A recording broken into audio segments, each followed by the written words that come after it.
Yeah, first thoughts, I'm pretty impressed, actually. Really good quality. Again, we don't have any experience with these radios, but we're going to find out really soon right here on Bubba's Garage.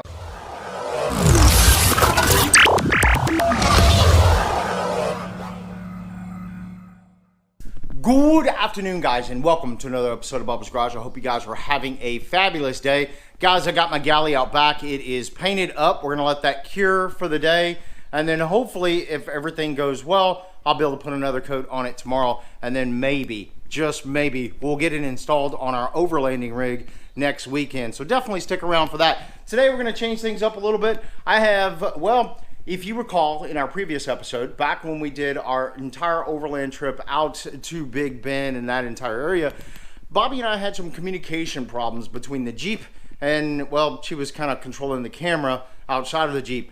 And we debated long and hard on whether or not we were going to get CB radios, ham radios, or FRS GMRS radios. And we reached out to you guys, asked your opinions on it. A lot of you guys are running ham setups out there, especially you guys out on the West Coast. And then a lot of folks around this area are using CBs. And then the whole Jeep Jamboree communication thing talked about GMRS. So today we are going to review some FRS radios by Midland, as well as a GMRS setup that we hope to install on the 2017 Jeep Wrangler Winter Edition. But first, before we do any of those installs, I'm not a huge radiophobe here right at Bubba's Garage. I just don't know enough about these things. So first up, we're going to talk about the Midland XT-Talker two-way radios. Now, guys, these are FRS radios that will reach up to 38 miles. Do you really think it's going to reach 38 miles? Honestly, I doubt it, but we're going to test that out right here on Bubba's Garage in a future episode. But if you flip the box over and you turn it upside down and you look, well, you can only get maximum range if you're completely in line of sight. So over water, things like that you might get 38 miles. Medium range is really kind of in the trees and hills and things like that. And then short range is inner city, things like that. So I'm really curious to see what that means. We live out in the country, but kind of, sort of, not really. So it might actually be a more realistic test. So definitely stick around for that. Now this, again, is the MIDLAND X-Talker two-way radio setup. This kit comes with an entire case. We'll pull that out here in just a moment. Comes with two boom mic headsets that you can actually plug in, push to talk, or do Vox, which is really going to be handy when Bobby is out. She's got a camera in one hand. She can just talk. She doesn't have to press a button and things like that. So the Vox setup is going to be really nice. We'll test that out. Comes with a desktop charger, USB desktop charger, I might add, with an AC wall adapter, a USB car adapter, as well as a charging cable and two batteries, chargeable batteries. I put them on charge just before this video, and it only took about 15 minutes to get them fully charged. But this particular kit comes in a really nice handy case, and that is that's really nice in our case because we're going to be using them out on the trips, and a lot of times we're going to have them packaged up, ready to go. As long as they're charged, we should be fine. You'd open this case up, and inside the case, you have a nice zipper pouch up front. Inside of that zipper pouch, you will have your boom mics with the push. Here, let's open this up. Boom mic with earbud and your push to talk button there. There should be two of those in this kit. So you got two, one for each radio. And your micro USB cable. This is micro USB on one side, standard USB-A on the other side. Your instruction manual, which you're probably going to want to read. I think we'll probably go over that a little bit later because, well, I'm sure it's got features that I don't know how to use. Then you have this nice foam piece that covers all of your products. And nice little cutouts. I mean, so you have two radios. You have your USB house plug. Then you have your USB car plug. Two clips for the back of the radios. We'll go ahead and actually put those on now. Yeah, pretty simple. And then you have your USB, micro USB charging base. And again, when you plug these on, you put these on charge, you set this up and you put these on charge, there is no light on the station that will tell you that they are charged. But if you look at the LCD screen, it will tell you on the LCD screen that it is fully charged. I'll try to throw in some footage of that. You know, which what I found so far that's really nice about this, let me move this aside real quick for just a moment, is you can plug in your USB charging cable directly into the handheld unit itself and plug that into your car and charge these independently. Now, I will tell you some of the features that this comes with. This thing does have a weather scan and a weather alert. You can actually, let's do this now. Press and hold down the weather button, then you should get a weather scan. Which is 1.21 inches below normal. The highest wind gust observed was 28 miles an hour from the southeast.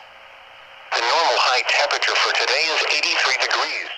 Yeah, so, you know, I don't know. I think that's a really nice, handy feature. You got your push-to-talk button on the left-hand side. You have your volume and on-off button here on the top. And then you have your speaker and your mic connector on the right-hand side that allows you to plug in your push-to-talk and your Vox setup. Build quality is actually pretty impressive. I really like that you can plug it in and charge it via USB or dock it in the cradle as well. It does have a really nice setup. So like if you just set it on there, it's not fully connected. It actually locks into place. So that's kind of nice. I mean, Midland's always done really well with most of their radios. How many channels does this thing have? So 36 channels, 14 extra channels. Now keep in mind, with FRS and GMRS, I believe 1 through 7 typically is your FRS channels.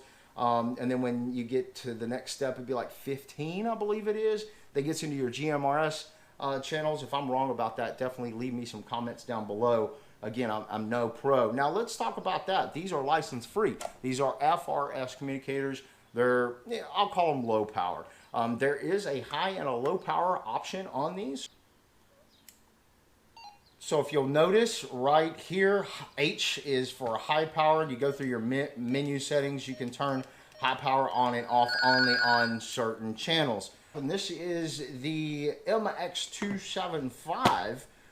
What's really nice about this is you can completely run this setup temporarily, meaning you don't have to permanently install it into your rig. You can actually plug it in with a USB connector that plugs into your like cigarette lighter or something like that temporarily. And all of the controls are actually on the mic itself.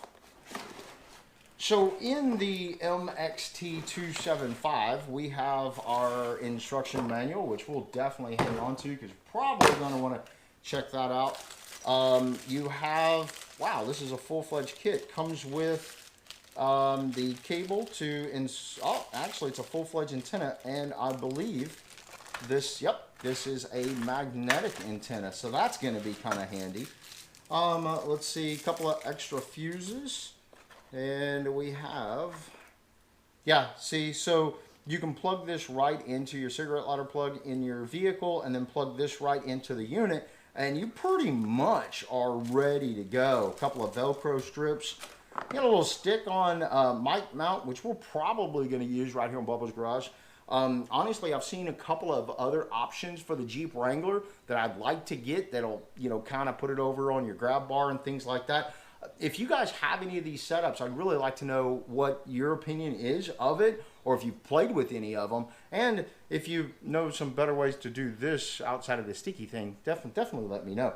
So you can come with the Midland sticker there. We'll be definitely setting that up on our rig here really soon.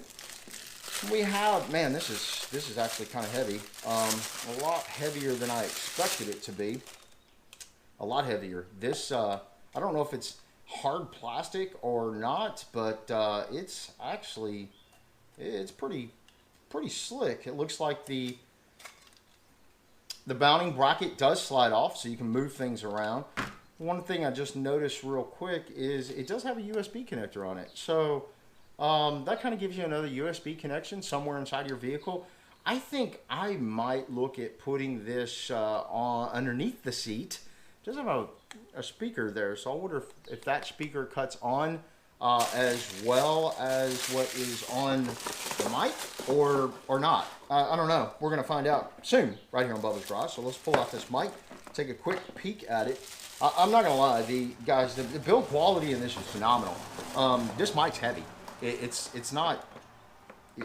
It's heavy. It's a lot heavier than this. Oh yeah, definitely heavy duty. Looks like you have a mic and speaker output option on the right hand side, same as the X-Walkers there, or X-Talkers. You got your push to talk button. Now this is a legitimate button, as these are soft buttons over on the handhelds there. I'm guessing this is your channel buttons, power buttons, volume button, menu, call, lock. So if you want to lock this out, because you know you're probably going to end up pressing a button accidentally. Weather radio, same type of concept there. Monitor and scan. They both have monitor and scan, by the way, where you can scan all of the channels. It can be beneficial if you're with a group or something like that and you're not sure exactly what channel you're on. Yeah. First thoughts, I'm pretty impressed, actually. Really good quality. Again, we don't have any experience with these radios, but we're going to find out really soon right here on Bubba's Garage, and we're going to let you know our honest-to-God thoughts and how we feel about these. We'll rate these with Bubba Thumbs a little bit later. But like I said, if you have any of these units, or if you have some particular tests you would like for us to run right here on Bubba's Garage, definitely let us know. Bobby and I are going to set some things up with the walkies. We're going to do some mileage test on them. I don't suspect we're going to get that 38-mile range. I don't think it's going to happen. But in the end, for what we're looking for, I think they're going to work out really well. Now, guys, we debated going with CBs and things like that, but the minute, installing a CB in the rig was one thing, but then starting to, having to communicate with Bobby or myself when we do some videos, doing portable CB just did not feel like it was going to be the right thing to do. So we went with this setup. Let me know what setup you guys run when you guys hit the trails. So guys, if you like this video, do me a favor. Give me a huge thumbs up. And if you want to stick around to find out what happens next right here on Bubba's Garage, please subscribe. And until next time, we'll see you on the flip side. Good night, everybody.